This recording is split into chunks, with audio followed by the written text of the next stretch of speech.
Morning সকলকে। তো কেমন আছে সবাই? তো দেখতে পাচ্ছ আমি আর সুশান্ত, এই আমার বন্ধু। তো এই যে অনেকটা ধান লাগানো হয়ে গেছে, তো ওখানে অনেকেরই জমি আছে। এই যে আমি বাবলুদা একটা জমিতে আর কি লাউ লাগাবো আর কি, একটা ছোটো জমি আছে 4-5 কাঠা। তো প্রথমবার ট্রাই করছি, আমি কোনোদিনও এসব করিনি আর কি।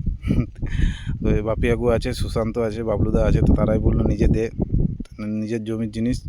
প্রথম জমিতে লাউ লাগানো হচ্ছে, লাউ কুমড়ো, ওইদিকে কুমড়ো বীজ, এটা লাউ বীজ। এই যে হাতে তোমাদেরকে দেখে দিচ্ছি লাউ বীজটা। তো যাই হোক, সব কিছু বলে দিয়েছে যেরকমভাবে, আমি সেরকমভাবেই কাজটা করছি। অনেক দিন পর কাজ করছি, এসব কাজের খুব একটা অভিজ্ঞতা আমার নেই, ঠিক আছে। এটা ফার্স্ট টাইম আমার, আর খুব ভালো লাগছে যে নিজে হাতে প্রথম যাতে ফলটা যাতে পাওয়া যায়, তো খুব ভালো লাগবে। তো যেরকম নির্দেশ দিয়েছে বাপিয়াগু সুশান্ত, তো সেইভাবেই আমি কাজটা করে যাচ্ছি। তো যাই হোক, গরমটাও খুব ভালো পড়েছে, রোদটাও লাগছে। তো যাই হোক, আপনারা দেখতে পাচ্ছেন ওই যে পিছনে বাপিয়াগু। তো যাই হোক, ভালো থাকুন, সুস্থ থাকুন, দেখা হচ্ছে নেক্সট ব্লগে। টাটা।